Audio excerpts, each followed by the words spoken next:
नमस्कार, वंदे मातरम। मैं हूं श्याम गिरी। आप देख रहे हैं हमारा चैनल मुद्दा भारत का। मुद्दा भारत का यानी मुद्दा आपका। मुद्दा है देश की राजनीति का। यह देश की राजनीति की बात करें तो 5 राज्यों के विधानसभा चुनाव के नतीजे आने के बाद 3 राज्यों में जैसे राजस्थान, मध्य प्रदेश और छत्तीसगढ़ में भाजपा ने बम्पर जीत हासिल की, लेकिन अभी तक जो है मुख्यमंत्री का चेहरा सामने नहीं आ पाया। हर कोई उत्सुक है, देश का हर आदमी उत्सुक है कि जो है मुख्यमंत्री आखिर कौन बनेगा। वसुंधरा राजे की कोई और, इधर मध्य प्रदेश में शिवराज चौहान की कोई और, छत्तीसगढ़ में रमन सिंह या कोई और। तो लोग असमंजस में पड़े हुए। आखिर सबको जानना है कि इच्छा है कि आखिर मुख्यमंत्री कौन बनेगा, भाजपा इससे पीछे क्या खेल खेल रही है। इसी पर थोड़ा चर्चा कर लेंगे हमारे सहयोगी अनिल खत्री जी से, क्योंकि उनको अनुभव काफी है कि मुख्यमंत्री कैसे बनते हैं। ये अंदर की बातें थोड़ा सा बताएंगे, हमको कोशिश करेंगे। सर, क्या कहेंगे आप जो अभी 3 राज्यों में जो भाजपा की तो बम्पर जीत हुई है, ऐसा लगा कि जैसे कि पूरे देश में जीत हो गई है। हालांकि लगना भी चाहिए क्योंकि बहुत बड़ी जीत थी, बहुमत से जीत हासिल हुई है। तो लेकिन सर, अभी मुख्यमंत्री चेहरा की बात करें तो भाजपा ने कहीं पर भी किसी के चेहरा सामने मोदी साहब चुनाव नहीं, मोदी साहब के नेतृत्व में जो है चुनाव लड़ी गई और उन्होंने जीती भी हासिल की। तो क्या लगता है कि क्या मोदी जी तीनों जगह चलाएंगे वहां बैठ के? क्या चलाएंगे? मतलब राज्य को मोदी जी चलाएंगे वहां से कि भाई मैंने जिताया है तो मैं ही चलाऊंगा? चेहरे क्यों नहीं आ रहे सामने सर? अभी सर सब ये कोशिश में लगे पड़े हैं कि सबको ऐसे है ना कि जी ये किसी अपने बेटे को या बहू को या रिश्तेदार को थोड़ा बनाना है मुख्यमंत्री। जी जो मुख्यमंत्री बनेगा वो पूरे राज्य का, मुखिया आज का ही नहीं, जी आने वाले लोकसभा चुनाव उसका भी उनको सोचना है ना कि उस लोकसभा चुनाव में किस किस प्रकार के समीकरण वर्क होंगे। क्या है ना, 3 बार ये तुम्हारे विजय राजे और ये रह चुके हैं ना। जी शिवराज भी 3 बार हो चुके हैं, 4 बार। फिर कितनी बार रखेंगे? जिंदगी भर उनको ही रखेंगे कि वो पहले से है, अच्छा है करके। नए लोगों को भी चांस देना चाहिए। अगर नए लोगों को चांस नहीं देते तो आडवाणी जी को ही पंतप्रधान बनाना पड़ता, मोदी आते नहीं। नहीं क्या भाई, वो बोलते कि मैं उप पंतप्रधान तक जाके रुका हुआ हूँ, अभी पंतप्रधान बनना है। उस समय मैंने वाजपेयी का नाम आगे किया, वो भी इसके लिए करना पड़ा कि वो राम जन्मभूमि का जो बाबरी मस्जिद का मामला हुआ उसके वो घबरा गए थे। और लोग भी घबरा गए थे कि बाबरी मस्जिद की वजह से ये बदनाम हुए हैं करके वाजपेयी का नाम आ गया, क्योंकि वाजपेयी उसमें नहीं थे। तो ऐसा है कि सर कैसे है ना, ये बीजेपी वाले भी कभी कभी बोलते हैं ना, कांग्रेस को 4-4 दिन क्यों लगते हैं मुख्यमंत्री चुनाव में, बोलते हैं मगर ये जरूरी है और ये जस्टिफाइड है। सर कैसे है ना कि एक तो इनके मन में है, वो भी इनको दिखाना पड़ता है कि मेरे मन में जो है वो आपके मन में था करके मेरे मन में है करके मैंने आपका मन जानकर आपके मन के मुताबिक मेरे मन का आदमी दिया। इनका आदमी तय है सर जी। और वो सिर्फ मोदी साहब और अमित जी, इन दोनों को मालूम है। राजनाथ बिजनेस किसी को कुछ मालूम नहीं होता है, वहाँ कोई मालूम नहीं होता है, इन दोनों को मालूम है। मगर वो क्या है ना कि मेरा कैंडिडेट मेरा नहीं है, वो आपका है, उसको मैं सम्मति दे रहा हूँ। ये वातावरण निर्माण करने के लिए वो सब कुछ कर रहे हैं। और किसी ने उसमें मस्ती की तो उसकी बैंड बजा रहे। वसुंधरा राजे ने जब 5-6 लोगों को पकड़ के इसमें रख दिया तो मोदी साहब ने उसको बुला के, शाह ने बुला के बोल दिया कि ये पार्टी है, ये ऐसा नहीं चलेगा, तुम हमारा इतने लोग मेरे साथ है उतने लोग मेरे साथ है, ऐसा नहीं चलेगा। तो आप डिस्क्वालीफाई हो रही है और आगे चल के आपके बेटे की जो है दुष्यंत सिंह का क्या है ना वो, तो उसको लोकसभा का चुनाव भी जीतना है कि नहीं, खड़ा रहना है कि नहीं, टिकट चाहिए कि नहीं। आप तो आपकी बर्बाद कहिए ही ये सब करके, उसकी भी बर्बाद हो जाएगी इतना यार। वो तो डर गई, वो पीछे चली गई। अभी नहीं, मला काही नहीं, मला पक्षाला यश मिळाला ऐसा बोली वो। फिर भाई यही मामला शिवराज सिंह के बारे में भी हुआ। सर इससे बड़ी बात तो आपको क्या मरने तक रखना है क्या मुख्यमंत्री? लोग नए आने चाहिए ना सर। गुजरात में तो उन्हें पूरा मुख्यमंत्री से लेके पूरा 25 लोगों का मंत्रिमंडल बना के दिखाया नया, होना भी चाहिए सर। हाँ, तो यहाँ भी वो ऐसे कुछ चेहरे देंगे कि जिनको लोकसभा में इनको मदद मिलेगी और लोगों को लगेगा कि एक नए परिवर्तन की शुरुआत हो रही है। सर आदमी बदले नहीं और वही लोग देख के कंटाते हैं। पिक्चर भी उनके चलने नहीं होते बाद में, पिक्चर भी वो हीरो देख देख के लोग बोर हो जाते हैं, फिर देखते नहीं है। नया कोई इंट्रोड्यूस होता है, हाँ, तो नया आता है, जीत जाता है। देखो मोदी साहब सब सोच विचार करके रखे हैं। अभी क्या है ना, अभी उनके पर्यवेक्षक गए हैं, बहुत लोगों से बात करेंगे, लोग क्या बोलते हैं वो भी सुनेंगे, उसका भी इनका, हाँ मतलब आमदार, वो भी उनको बोल देंगे कि आपके मन में जो है वो क्या है। सर आमदार क्या बोलते हैं मालूम है, मैंने तो ये प्रक्रिया बहुत बार देखी है। आमदार बोलते हैं की कुणी म्हणायचे इंदिराजी ठरवतील तसं, मग म्हणायचे सोनियाजी ठरवतील तसं, आमचं काही मत नाही, कुणी करा। ते विचारले नाही तरी पण तुम्हाला करायचं असेल तो कोणाचं नाव, तो उनको डर लगता था कि इसका नाम लिया और तो ये पर्यवेक्षक जो रहते हैं निरीक्षक वो चालू रहते हैं, वो उसको बता देते तेरे खिलाफ तो इसने नाम लिया था दूसरे का, कल तक मेरे ख्याल से प्रक्रिया पूरी करेंगे। और हर जगह कांग्रेस वाले क्या करते थे, इंदिरा गांधी और सोनिया जी भी छोड़ देते थे, एक लाइन का ठराव करते थे कि पक्ष श्रेष्ठी घेतील तो निर्णय हमारा मान्य है। भाजपा वाले शायद ऐसा नहीं करेंगे, या ऐसा भी कर सकते हैं कि भाई मोदी जी को अधिकार देते हैं, और मोदी जी लोकशाही का एक ये बनाएंगे उसका मॉडल, और बोलेंगे कि सभी लोगों से बात करने के बाद हम इस निष्कर्ष पे आएंगे इनको अच्छा सपोर्ट है। शॉर्टकट में एक बार बता दीजिए सर कि क्या लगता है कि लोकसभा के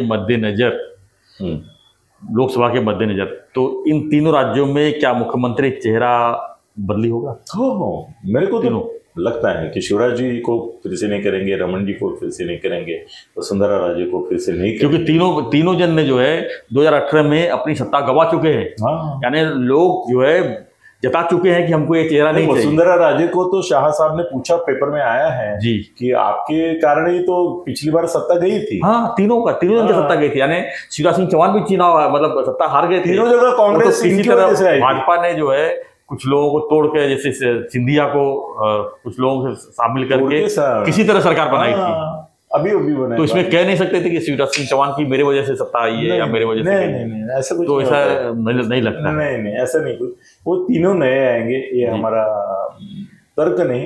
खट्टे जी पहले ही बोल चुके हैं कि तीनों जगह भाजपा आएगी, अब आई है। हाँ, और तीनों जगह नए मुख्यमंत्री होंगे, ये भी अभी मैं बोल रहा हूँ। सर इसमें क्या होता है ना, एक अलग विषय पे मैं आपको लेके जाना चाहता हूँ। जब बहुमत मिलता है ना, तब ये बड़े जो सत्र पर रहते हैं ना, उनकी नहीं चलती। बहुमत अगर नहीं मिला ना तो उनकी चलती है ब्लैकमेलिंग और बार्गेनिंग, जो बोलना है आप बोल सकते हैं सर। इसलिए कई बार जो वहाँ के सत्र पर रहते हैं ना, वो ये देखते हैं कि पार्टी को टोटल बहुमत नहीं मिले, वो ऐसी स्थिति हो कि मेरे जैसा कोई बड़ा नेता है तो ही संभाल सकता है जी। ये पवार साहब ने भी किया है महाराष्ट्र में, ये सब ने किया है। और इसका छोटा उदाहरण तो मैं सामने देखा हूँ सर। मेरा घर जो है वो एक जमाने में राजनीतिक अड्डा बनता था ही, मतलब वहाँ दिघे साहब आते थे, कांग्रेस के लोग आते थे, सब आते थे वहाँ। उस समय वो कांग्रेस और ये था जी। तो सर मैं जानता हूँ, आप इतिहास निकाल के देखो, ठाणे नगर महापालिका, बाकी बोलना नहीं चाहता मैं क्योंकि एग्जाम्पल भी रख रहे हैं एग्जाम्पल कि बहुमत नहीं होना चाहिए बड़े नेताओं का अगर हित रक्षण होना है तो। सर दिघे साहब के जमाने में कभी भी ठाणे महापालिका में शिवसेना को बहुमत नहीं मिला, एक बार भी नहीं मिला।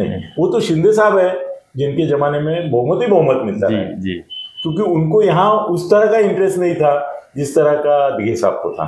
दिघे साहब चाहते थे कि बाला साहब की यहाँ नहीं चले, उनका बहुमत आ जाएगा तो चाबी उनके पास चली जाएगी। हाँ सर, कई बार मान लो उनकी तो बात हो, मेरे घर में ही सर हम तय करते थे चुनाव से पहले कि कौन कौन से कांग्रेस के लोगों को जिताना है और कौन कौन से लोगों को हराना है शिवसेना में से जी। मेरे घर में बातें होती थी, हम कांग्रेस वालों को बुला लेते थे, उनको बोलते थे कि भाई यहाँ पे तुम्हारे खिलाफ ये खड़ा हो रहा है शिवसेना का। कभी बोलते थे वीक ही दिया है हमने, कभी बोलते थे है मगर हमारे लोग जो है वो तुमको मदद करेंगे।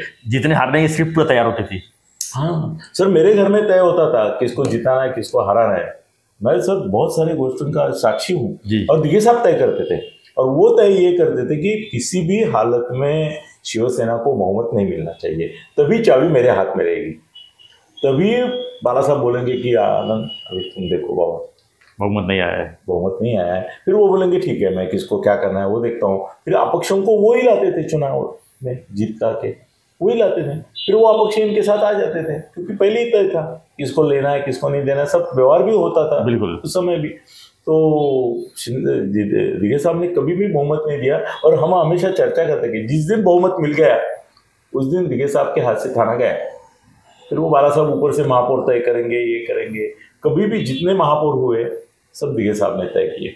क्योंकि वो देखते, शिंदे साहब के जमाने में अलग है, वो बहुमत में आने में उनको हर दे रही, दिग्विजय साहब ने कभी बहुमत का लाभ नहीं दिया। तो इसका कहना है मतलब ये है कि आप वही राज्य में तीनों स्टेट में जो बीजेपी बहुमत से आई है उसकी वजह से हाईकमान पर चली गई। हाँ, इसके लिए तीनों का हट गया, तीनों का हट गया। सर अभी कैसा है ना, महाराष्ट्र में भी आप ये सोचो कि पिछली बार भी साथ में लड़ते हुए शिवसेना वाले ने बीजेपी के लोगों को गिराया।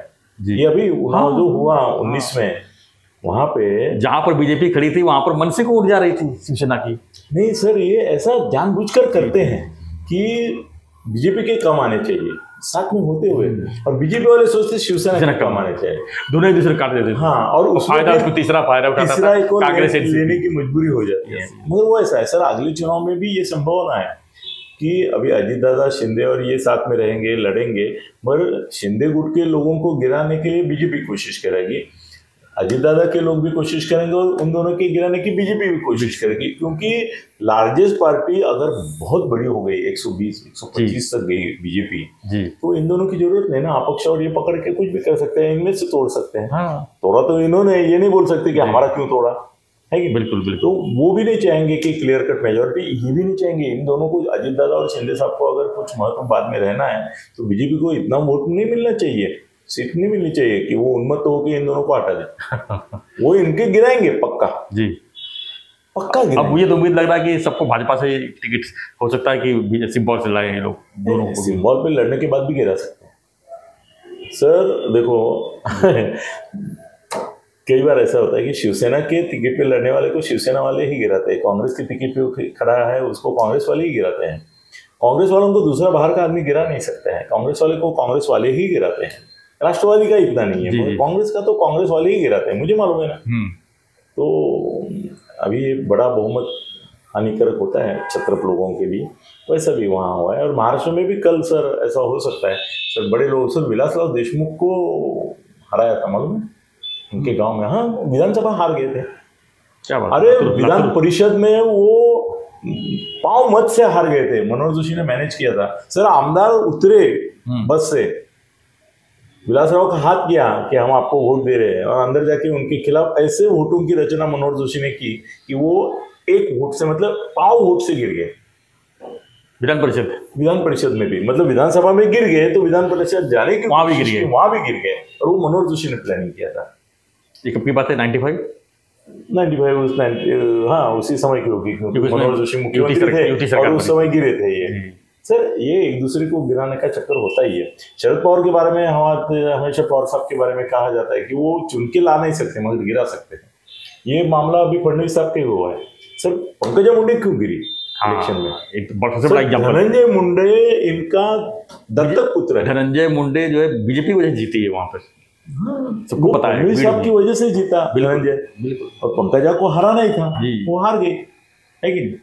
तो सबको पता है। एकनाथ खीरसे को गिराया। हाँ सर ये देखो, कोई आपद नहीं होता, फडणवीस साहब हो या कोई हो, अपने विरोधियों को बराबर सबक सिखाते हैं वो। पंकजा तो उदाहरण है, पंकजा आती थी तो उसका नाम तो कहीं पे आ जाता था। पहले टिकट काटी जाती है, टिकट किसी तरह मिल गया, उसको गिरा नहीं। 52 कोड़े का टिकट काटा जी, मगर वो इन्होंने नहीं तावड़े का भी काटा, वो शाह साहब ने काटा था अलग कारण के लिए। विनोद तावड़े का भी काटा था, विनोद तावड़े को उड़ा दिया था। जिसने बोला कि मैं मुख्यमंत्री या तो उसको टिकट काटी गया या तो उसको हरा दिया गया। हाँ, तो ये होता रहता है। तो अभी 3 राज्यों में भी ऐसा हुआ है कि जो आनंद की स्ट्रेटेजी है वो इन्होंने की नहीं जी, भरघोस बहुमत मिल गया तो उनकी हालत खराब हो गई। बहुमत मिलना मतलब उनके लिए खतरे की घंटी हो गई है एकदम। धन्यवाद सर। तो हम शायद वीडियो डालने के बाद भी शायद मुख्यमंत्री चेहरा तुरंत आ जाए। हाँ सर, लेकिन कल तक हो जाए। लेकिन ये कंफर्म है कि तीनों जगह सीट जो है, तीनों जो स्टेट में चेहरे जो है नए नहीं होंगे। तो सर थोड़ा सा ये चेहरे भी थोड़ा सा देख लेते हैं कौन कौन आ सकता है। सर मैं नहीं बोलूंगा उसके बारे में, क्यों? मैं बोला तो वो आना चाहिए। नहीं आना मत बोलो आप, ठीक है। अभी मोदी के ऊपर भी छोड़ देना, हम हर एक चीज डिसाइड करते हैं तो मोदी क्या करेंगे? हम व्यूअर से पूछ लेते हैं ना कौन चेहरा हो सकता है, उनको भी मत पूछो सर। वो अभी हमारा वीडियो आते आते ये सब आ जाएगा, व्यूअर ही बता देंगे कि कौन चेहरा बना। चलो ठीक है। तो कमेंट बॉक्स में जो है कौन मुख्यमंत्री बनेगा इसके ऊपर जो है आप अपना अपनी राय प्रकट कीजिए, और हमारा जो रिक्वेस्ट है, चैनल को सब्सक्राइब नहीं किए तो सब्सक्राइब कीजिए, हमारा मेंबर मेरा भी अनिल दत्ते गगनभेदी चैनल शुरू हुआ है। आपको आश्चर्य होगा 1,08,000 मेरे सब्सक्राइबर थे, सब सब्सक्राइबर वो हैकर ने निकाल दिए। अब कल मैंने जो वीडियो डाले उसको सर 8 व्यूज है सिर्फ 8, जो कितने अच्छे वीडियो है आपके। हो गया, सब्सक्राइबर बढ़ेंगे। क्यों हुआ मालूम है? सब्सक्राइबर चले गए हैं तो किसी को नोटिफिकेशन नहीं जाता है जी कि भाई इनका वीडियो आया है, तो लोग देखते नहीं। तो 8 और 9, और मेरे को तो सत्ते जी का वीडियो चालू हो गया है, अनिल सत्ते गगनभेदी करके नाम टाइप करेंगे तो आपको चैनल दिख जाएगा, और उसको आप सब्सक्राइब कीजिए। यस, बड़ी संख्या में सब्सक्राइब कीजिए। अब मेरे ख्याल से 52,000 तो हमारे ही सब्सक्राइबर हैं। अगर वो लोग ही कर देंगे तो 52,000 एक ही दिन में हो जाएगा। तो मैं चाहूंगा कि सत्ते साहब का जो अनिल सत्ते गगनभेदी, उसको सब्सक्राइब कीजिए, और नए सिरे से करना पड़ेगा। पहला सब्सक्रिप्शन क्या है? नहीं, वो तो चैनल ही नहीं आ रहा है। हाँ, चैनल ही नहीं, वही मगर नाम मिला ना मुझे वो। ठीक, तो अनिल सत्ते गगनभेदी को सब्सक्राइब कीजिए, साथ में मुद्दा भारत का आपके साथ में है ही। तो बने रहिए हमारे साथ, देखते रहिए हमारा चैनल मुद्दा भारत का। धन्यवाद, जय हिंद, जय भारत।